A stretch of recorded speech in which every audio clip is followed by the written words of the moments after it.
Right, so just before we start, this is an unedited guide. So if you have like a TikTok dopamine style brain, then please leave now. But if you actually want to learn something, then stick around. So this is what we'll cover in today's lesson. First of all, why bulking and cutting is detrimental to your physical and mental health.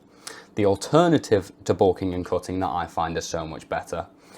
Something a little bit around mini cuts and bulks, so like rather than going on a full out cut or a full out bulk, you just do like mini short segments. And then we've got a few bonuses where I go a little bit deeper. So rather than just like the base, like the tip of the iceberg is this stuff up here, and then the more deeper like psychological level stuff is the goal is not to build muscle and what the true goal actually is. And finally, what I would do if I started all the way from the beginning, and it's very simple. But this video does get a little bit deep, but I think it's exciting. So, why should you listen to me? Well, this was me 3 years ago right here, and this is me now, woohoo. I have been on many different diets. I've changed my diet around, so I'm like eating more calories, then I'm not eating enough calories. Right here, I thought I was bulking on about 2,500 calories. I actually tried to go on a cut while I was this skinny. So, you know, I didn't know what I was talking about. But now I feel like I've got to a point which I'm very pleased with, and I'm seeing good progress whilst also maintaining health, which we'll talk about a lot in this. So what is bulking and cutting? You can skip this segment if you want, if you know what I'm talking about, but just for the people who don't, you have maintenance calories, so you burn a certain amount of calories each day, say 2,500, that's like the typical for a man. And well, considering if you're not a man, like as in if you're like a teenager, it's probably about 2,000, 2,300, something like that. If you eat above that, then you gain weight. If you eat below that, you will lose weight. That's basically bulking and cutting. But a calorie is not a calorie. It goes a lot deeper into the macronutrients, so like proteins, carbohydrates, fats. It's not calories in, calories out. I won't get into that in this video because I want to do like a whole full guide on that. But for now, this is just like the basics that you need to know. So why do you want to bulk? Why would someone want to bulk and cut? Well, as you can see here, I just nabbed this off the internet. I don't know who this guy is, but he was 11% body fat, and then he bulked up to 16% body fat, and then he cut again and went down to 8% body fat. So here he would have some muscle, here he would have a lot of muscle, but at the same time, when you bulk, you build a lot of muscle and also a lot of fat at the same time.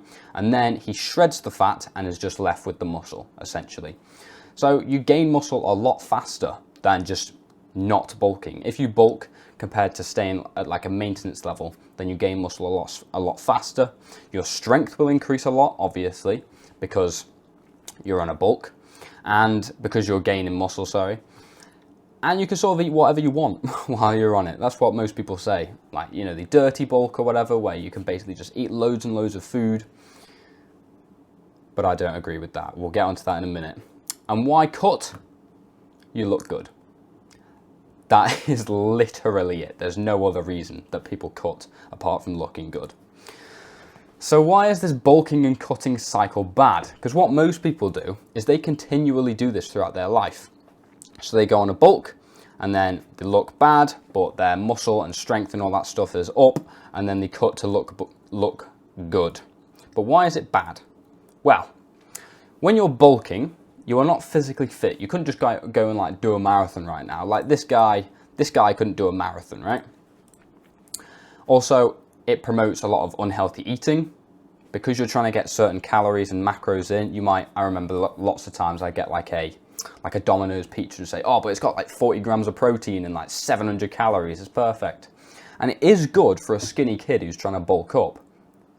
But your health is not in a good state when you eat all these Domino's pizzas and everything like that. So again, we'll get onto that soon. And also when you're bulking, you look fat. I had a point where I bulked for a little bit and I just looked puffy and big. I'll show you that picture later. And when I got out of that stage, when I cut, everyone, like my mum and my granny, literally said to me, oh, I'm glad you're looking better now. You were looking quite big and I didn't like it. So you literally just look fat, and it's not very good, is it, looking fat? You want to look good. But then when you're on a cutting stage and you get down to this like goal weight of yours, you feel weak, because when you were bulking, you felt like really strong. You know, all your lifts were going up and now you feel weak because you haven't got as much muscle. Because even though you shred a lot more fat than muscle, you will still lose muscle. And weight moves weight, mass moves mass, so you'll naturally have less mass that you can move mass with. Does that make sense? And you are constantly tired. I haven't gone on like an aggressive cut where like I do this much cutting. I haven't done a lot of bulking and cutting because I just know how bad it is. So what a lot of people say is that they're constantly tired. I have a guy who I know who is in his cutting stage right now, and he literally just said he's tired like all the time. And because he wants to get down to this goal weight of looking super shredded for like summer or whatever, and he's just got like no energy because of the limited calories he's eating. He's on like 1,500 calories or something. Like we're supposed to eat 2,500, he's eating 1,500, so it's not good. And also limited muscle growth while you're cutting. Like I don't even know if it's possible to gain muscle while you're cutting because you're literally just losing weight. If you do, it's the most incredibly minimal amount. So you're going to the gym just to maintain the muscle as much as possible, and you're probably still going to lose it. So that doesn't motivate you to go to the gym. And all this equals poor mental and physical health. And this is because your body is never in like a strong position, like this strong rigid structure that's like your body's a temple. It's never at that point. It's always at these two bad extremes. It's either at this like unhealthy fat stage, or it's this weak, almost timid stage with your body. It's never in between, and it should be. So what is the alternative? You may have gathered it by now, but lean bulking. So we'll get onto what that is. But I'm saying to permanently lean bulk for the rest of your life. So whereas before you were getting these high stages of strength, this is during your bulking phase, so you're strong, you're built, but you've also got a lot of fat. And then you cut that all off, but now you're weak, and it just keeps going in this cycle. But if you do a permanent lean bulk, then it takes a long time to see progress, like a long time. However, you'll be constantly making this linear progress. So over time, like I showed you that picture before, I've pretty much been on a lean bulk my entire life. I haven't really deviated from that. I did obviously have stages where I didn't know what I was doing and I was changing my diet up. But on the whole, if you look at it as like a whole graph, you'll see that my progress goes up like that in a linear stage. And that's because I've been lean bulking the whole time.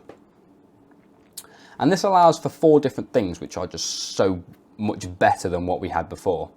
Much better than this. Instead, you have consistent eating. So you literally just eat the same things every day. I hate not knowing what I'm going to eat. There was a point in my life where I'm trying to mix up my diet currently, and I'm going to go on keto soon, which is basically where you eat no carbs. I'll get on more onto that later. But I was at this stage where I was eating the exact same things at the exact same time every single day. I had a planned routine of when I was going to eat what food. So at 8:30 a.m. I would eat this with this, and then at 9:45 I'd eat this and this. I planned when I was going to drink water, so that when I drank this water, I had toilets about that I could just go to in case I needed the toilet, right? Because I've got a small bladder. So consistent eating is just, consistency around the board is just fantastic. But also consistent progress, as I said, because when you're bulking, you're like, oh yeah, this is fantastic, I'm gaining muscle. But then also the progress looks bad because you physically look bad. And then down here on your cutting phase, it looks good, but your progress in the gym in terms of lifting weights and your reps and everything will go down. So it's like a 50-50 split of feeling good and bad. It's 2 extremes, as I said. Whereas this, you're just consistently progressing at the same sort of level the whole time. You will also have consistent energy levels, depending on the food you're eating, because carbs mess everything up. But you can understand what's affecting your energy. So you can say, oh, this food, like for example, say I ate Weetabix, and then the next day I ate porridge. Or I did it so like I ate porridge for 6 months and Weetabix for 6 months, and that's the only 2 things I changed. Then I'd realize that even though they have the same calories or whatever, calories are not calories. So my energy level with the porridge was higher than with the Weetabix, for example. So these like different things you can experiment with, and you can see, well, that's the issue here. That's what's causing me to have a drop in energy at 4:30 p.m. And you can track these things and literally optimize your life to perfection. And also consistent workouts. So whenever you go into the gym, you know exactly what you're doing. I've been on the same split for pretty much my entire journey, and it's been fantastic because it's worked, right? But when you're on, this isn't for everyone, but sometimes when you're on bulking and cutting phases, you change your workouts up, and it's just a bit annoying. I just love consistency because I know what I'm doing every time, and I can see the progress. So how do you actually lean bulk? Well, you've got your maintenance. If you want to find out your maintenance, literally go to a calorie calculator, first one, or you can click some others. I haven't tested them. Put in your age, so I'll put 17. I don't know what it is in centimeters, but say 64 kg. And I go, I'm very active, intense exercise, 6 or 7 a week. I'm not sure what height, as I said, I am in centimeters. I'm 5'9". Oh, here we go. I am 5'9", and I don't know what I am in pounds now. Fantastic. So if I calculate it, so it says 3,000 calories a day. Don't know how accurate that is because obviously I put in pounds and I don't know what I am in pounds. I'm English, so I use kilograms. So 3,000 calories a day is my maintenance. So literally all I would say, if I go back onto this symbol just means equal or less than. So less than or equal to 100 calories over your maintenance. So for example, I might go 3,100 calories a day or 3,140. That I wouldn't go that deep. So I'll probably go 3,100 calories a day. So you're just above your maintenance level. And that over a long period of time will show you linear results. And that is literally how you do a lean bulk, just as simple as that. Any more than 100 calories, then it starts to go into the more like traditional bulk, which I don't really agree with. And this is my mini bulk and cut that I did. I went on the Duke of Edinburgh Award, which is basically where you walk every single day. I did the gold one, which is the hardest one. You walk every single day for 7 hours, I think. 7 hours straight, basically. And you've got to carry all your own food and stuff. So I was literally, all I was eating was maybe like one pot noodle or something, and then protein bars, and that was it. So all I was eating was protein, really, which protein bars have tons of chemicals and stuff which are bad for your health, but it meant I could keep my protein up. So I kept most of my muscle whilst losing the fat because I'd done like a little bulk just before the DFE because I knew that I was gonna lose a lot of weight. So here I was quite chubby. This is the point where people, well, they weren't calling me fat, but after they said I was getting a little chubby when I got back to this phase. So I went on this 4-week bulk, and then I was on DFE for, what was it, like 4 days, so almost a week. And this isn't the exact picture after this, but that's basically what I look like. So you can see the difference. And that looks so much better, but that was literally what I was like before anyway. So it didn't really do much. But mini bulks and cuts can be beneficial. Say you're going on holiday, for example, and you want to look sick, you want to look super aesthetic. You're not really bothered about feeling like you could go and run a marathon or anything like that. You just want to look good, which I can understand. For a short period of time, that's okay. But over a long period of time, I wouldn't recommend it. So mini bulks and cuts can be beneficial. And now here is where we get into the deep psychological stages. Muscle is an asset. It's not like a reward. It's not like a final thing that we need to achieve. The goal was never to build muscle. Why do you want to build muscle? Because you might say, oh, I want to look strong and I want to have bigger biceps and stuff, which is true. But why do you want that? Because I know from personal experience that it was to attract girls and gain respect from other guys. That's it. That's like the underlying reason. And you can say this might not have even been conscious for you. I don't think it was conscious for me, but subconsciously that's why you do it, for the validation of others, right? And it's fair enough. It's just like status. It's an attraction. It's basically just the like primal desires inside of you that you want to have. And you can keep yourself more safe because you've got more muscle, right? Because you're more likely to get, I don't know, murdered or something. Or if you're strong, you're more likely to be able to keep yourself and others safe. That's what I was trying to say. But muscle doesn't do that. It doesn't attract girls and it doesn't gain respect from others. Muscle inherently doesn't do that. If you showed a girl, here's some of my muscle, right, and you gave her a piece of your muscle, she'd be like, ooh. But it's the health that comes along with that. What people see from you having muscle. It's not the muscle itself, it's what muscle signifies that's important. So why is muscle attractive? It shows that you have good health, you are fit, and you are disciplined, because obviously you've got to go to the gym for a very long time unless you blast tren. So discipline is also a good part of it. So health, this is like a primitive thing for women. When they see someone with like good skin and they take care of themselves and everything, they think subconsciously, oh, he's got the best genes for my children, right? And it makes sense. And then when you're fit, it shows that you're not just gonna like crawl over and die any second. So they think, oh, I can stay with this person for a long time. And disciplined, it shows that character that you've got within you, right? And that's what women like. Whether you believe that or not, it's all subconscious, and it's the underlying reasons why people do this stuff. It's why I do it, it's why you're doing it. So why shouldn't we optimize for this instead? Instead of just building muscle to get super jacked and everything, why shouldn't we optimize for these things? Because that's what muscle does anyway. You can't run a marathon when you're on a bulk, and you can't lift heavy when you're on a cut. So what are the point of them? I understand the point of them, but shouldn't we just do these instead? Shouldn't we optimize for health, for fitness and discipline? You see, muscle is just one part of like the whole fitness equation. The goal was to become fit, right? And muscle is a part of it. It's a pillar. It's not the whole thing. Just having muscle doesn't mean you're fit. I want to get into running more. I'm running every other day now because I realized how bad my cardio was. My heart is also a muscle, and I haven't trained it. So my heart is literally a tiny muscle compared to, my bicep is probably bigger than my heart because I've not trained it. It's like any other muscle. So these are the other pillars that we've got. We've got flexibility. I have not got into this yet, but we need to be able to move our body flexibly so that we're not just gonna like snap joints every 5 seconds or anything. I need to get more into this. It's not stuff just to do with like yoga and everything, but it could literally just be 10 minutes of stretching every day and that's it. And you become more flexible. And now you can move your bodies in ways you never thought you could. It's all to do with health.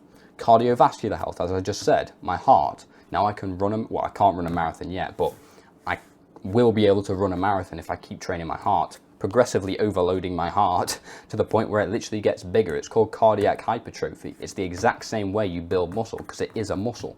So you need to train your heart too. People skip out on cardio like I used to do, and it's terrible for your health because your heart's not getting bigger, but your body is. So your heart is trying to pump blood to these massive muscles that it just can't, right? It just can't pump the blood. And that's when serious things occur. Most of it is to do with diet, like heart attacks and everything, carbs are killers, but that plays a role as well. Nutrition, now this comes into everything, but you want to be nutritionally healthy, like your gut microbiome and everything. And I'm not just talking about eating vegetables. I'll get onto that in a minute. And cognitive clarity, this is also to do with carbs. But when I fast in the morning, which is not for very long, I literally have a few hours before I eat, that is the sharpest I am all day. And when I cut out carbs, my cognitive clarity, my brain clarity, will be so ridiculously high, or that's what people say it happens. I'll test it, and if I'm wrong, then I'll admit that I'm wrong, but I don't believe I will be. Cognitive clarity is so important because, you know, sometimes you go throughout the day and you just, oh yeah, sorry, what was that? And you keep zoning out, and then when you're trying to focus on a task, for example, it's a work task that I'm doing right now, recording this video, I keep stuttering like I just did, right? I forgot what I was going to say. But if I hadn't had some carbs this morning, I would have been able to say that sentence perfectly like I am now. Cognitive clarity is one of the biggest hindrances of people's total fitness. So all these things, and there's more, but these are just the main ones, all these things are part of the fitness equation that I like to call it. I just made that up, but it sounds cool. So I don't want you to follow the road of building muscle, because that's what I did, and it's wrong. Because, why is it wrong? You've got these fitness influencers, you call them, doing 10,000 calorie challenges. How is that to do with fitness?